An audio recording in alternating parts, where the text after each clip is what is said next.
the state of Florida. State of Florida, for home health care, and ladies should know she's our healthcare specialist. So she's involved in the home health care. It's about almost $46,000 a year to have somebody come in and help care for individuals. $46,000 a year. Assisted living, a little bit over $37,000 a year here in Florida. Nursing home is about $106,000, close to $107,000. Take a look at these numbers, guys. These are some scary numbers here. Imagine these numbers right here eating away at your nest egg. Your nest egg is not going to last as long as you want it to. Okay? Wouldn't it be nice to know that if there's something that you can do today, that if you end up being a part of that 70%, these numbers are not going to wipe you out. And that's what we do here at Affinity. All right, so remember the project now, okay? So you may be asking, okay, so what kind of tools exactly, should you be having? What kind of tools? All right, so this remember, because by now you know what the project is already. By now, there's a 70% probability that you're gearing up for an event that's going to cost you between $50,000 to $100,000 if you end up being a part of that 7%. And there's many, many different tools out there, many tools, okay? For the sake of time, we're going to focus on just 5 tools. We're going to go over the highlights of Medicare, go over the pros and cons of long-term care insurance. Anybody here have long-term care insurance? By the way? You do? Okay. We're going to go over veteran benefits. Any veterans here or spouses of veterans? Happy Veterans Day, Yeah. guys. Thank you for this. Okay. And anybody here eligible for Social Security but have not turned it on yet? No one? Everybody started on their Social Security? Okay. Okay, we can probably skip that. All right, and then we're going to go over state and federal benefits as well. So, first question. This is a test. Whoever gets this gets free lunch, by the way. Okay. All right. Tomorrow. Yeah, there you go. That's a good one. So how many parts of Medicare are there? 4. What are the 4 parts of Medicare, basically? A, B, C, and D. Perfect. Excellent. We actually had one lady at one time who goes, I know it's A, B, and C. I don't remember the last one. So, okay. But there's 4 parts of Medicare. There's A, B, C, and D. We're going to mainly focus all of our time on Part A, but just to be thorough, Part B helps cover doctors and other healthcare providers' fees. Part C is your Advantage plan. Part D is your prescription. Okay, so let's talk about Medicare, because this could be your first tool that you have in your arsenal. Okay, Medicare, it covers rooms, meals, skilled nursing, rehabs, and supplies and such, okay, as long as you meet 2 different criteria. First one is you need to be admitted at least 3 days for any particular illness or injury. And a doctor has to certify you. Now there's a lot of misconception. People think that it's 3 days, period. No, it's for a specific illness or injury. Like if somebody fell and hurt their knee, that's one, and then if something else happens later on, that's another 20 days, okay? So what does it cover you if you meet all these different criteria? Well, for the first 20 days, everything is paid for 100%. Okay? If you go beyond 20 days, day 21 to day 100, Medicare still pays for it, but you have a copay now of $167.50. Anything for 100 days, you're basically paying on your own. Okay. Now, should this be one of our tools? The answer is absolutely. You paid into these guys. You paid most of your working lives. You paid into this. So this should be one of your tools that you should be using. And also, think about it. You're getting 20 days for free of complete health care. So this is one of your first tools that you should be using. Okay? Okay. Secondly, long-term care insurance. We have 2 people with long-term care insurance. That's it? Okay. Anybody else who was thinking about looking into long-term care insurance? Okay. All right. We're here to give you the facts. We're not here to try to sell you a long-term care insurance. We're actually not big fans of long-term care insurance, and you'll find out why. Okay? The older policies are great. The newer ones are not. It's not a profitable business anymore. There's less and less companies that are offering it. So the average cost is about $1,900 to $4,200 per person per year if you're between the age of 55 and 60. Years, 2 years ago, they changed it to a 5-year. Why did they do that? Because they want to make it more difficult for people like yourselves to qualify. What that means is, it is much more important to do pre-planning rather than winging a prayer and hoping everything works out. Okay? So my role, and of course legally as the attorney, and you know we get paid by word, by by dollar counts per word, it leaves me the shortest amount of time possible.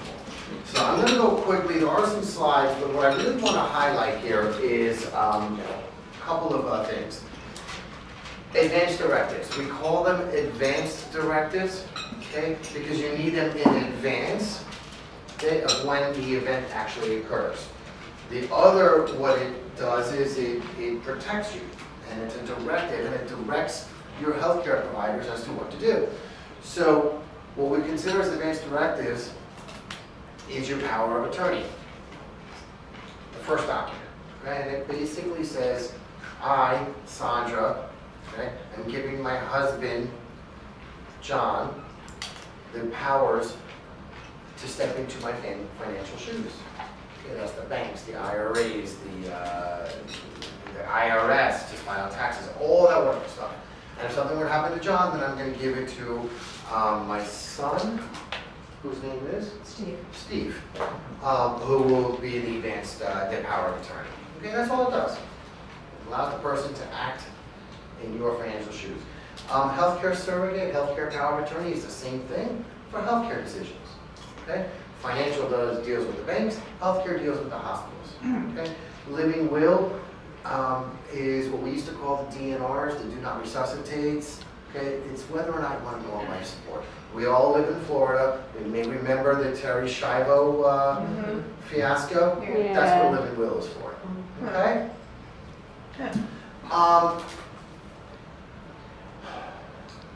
I love probate. I love probate.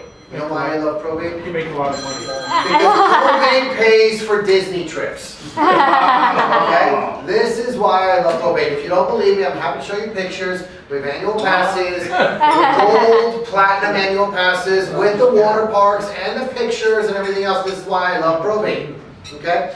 Not only do I love probate because of that, Florida legislature has written into law how much we can charge as attorneys for probate. I know, it's fantastic. Do you want to take a wild, what we used to call swag in business school, we want to take a wild guess what that fee might be, percentage-wise? 50%. 50%? No. Well, come on, we're attorneys, not shysters. Penny funny. Again, we're attorneys at 3% of the total assets. That's what we can charge for attorney's fees. Now, you're going to say, well, gee, that doesn't sound like much, right? Okay, add in your house, add in your life insurance, your IRAs, your bank accounts, and all of a sudden you're getting up to $1 million. Well, now what's 3% of $1 million? You're the civil engineer. What was 3% of $1 million? 30,000.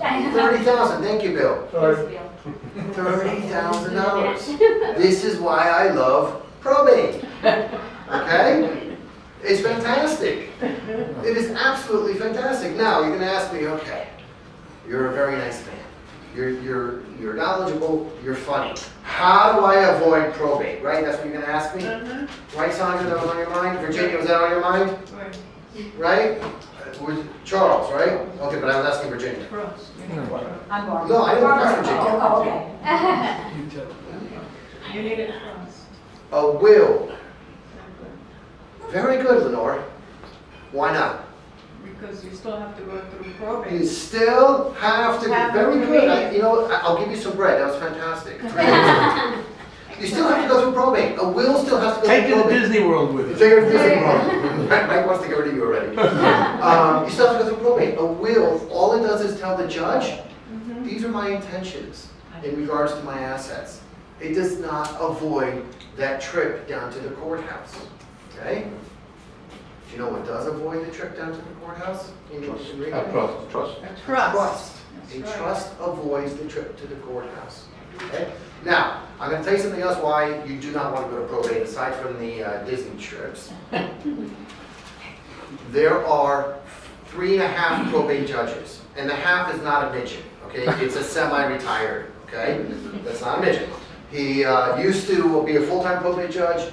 He retired and is now on the bench Mondays and Tuesdays. That's the half. The other 3 probate judges in Broward County have all been installed last January, okay? So they are all brand new, okay? So there's 3.5 judges for a population of Broward about 1.7 million people. There are about 17 divorce judges for the same population. And let me tell you something that my law professor said in the very beginning, first day of class. As an attorney, you can only guarantee 2 things in life: death and taxes. Every single person in Broward County eventually will die. That I can guarantee you, myself included. Not everybody gets divorced. Probate is the redheaded stepchild of the court system. It's vastly underfunded, and there's just not enough judges. So when we talk about probate, there's 2 pitfalls to it. One is the cost of probate, and the second is the length. I have in my engagement letters to say, this can take up to 2 years. Please don't call me after 3 months and saying, how come probate's not done yet? It'll take 2 years to get through. And that's why, because we have 3.5 judges. Okay?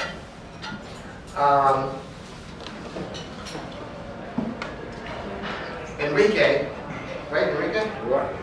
Eduardo, I'm sorry. Eduardo said that a trust avoids probate, and he's absolutely correct, okay? There's 2 types of trusts. There is a revocable trust, and there is an irrevocable trust. Very simply put, the way I describe it to my clients, a revocable trust, when you make a soup, you add all the stuff into the pot, and a revocable trust is you can lift the lid and take some stuff out. You know, when you put too much carrots in there. You can change it. You can change it. An irrevocable, it's in a pressure cooker. You're not opening it. Okay? That's the difference. You cannot change it. You cannot take stuff out. Okay? They both avoid probate. They both avoid probate. The irrevocable, okay, does one extra thing for us. It gets you eligible for Medicaid services. Now, Mike said something interesting earlier. He said it used to take 3 years as a look back. Meaning, you give all your assets away, you wait 3 years and 1 day and you apply for Medicaid. Not a problem. It's now a 5-year look back. So, unless you know in 5 years and 1 day that you're going to need a nursing home, that's not going to work. Which is why you need to pre-plan. If we pre-plan today with an irrevocable, okay, you are completely protected and eligible for Medicaid. Does that make sense? Questions? Okay. So we're going to have a couple examples here. Okay. We have the lovely couple who have, by the way, I hate this example, and here's why. How many of you have an investment property that's worth twice as much as your homestead?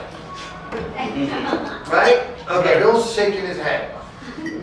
Very few. How many of us have a boat that is really just a pontoon lifesaver? Okay? But there's the example that we have.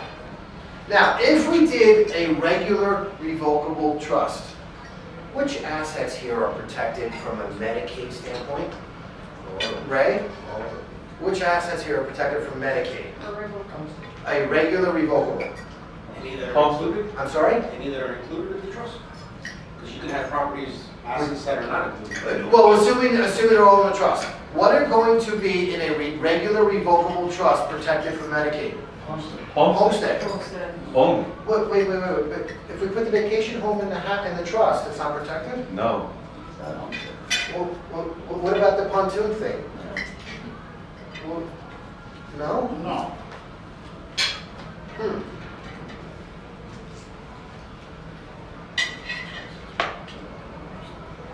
Homestead. And the reason is, there are really 5 assets that are protected from Medicaid. Homestead,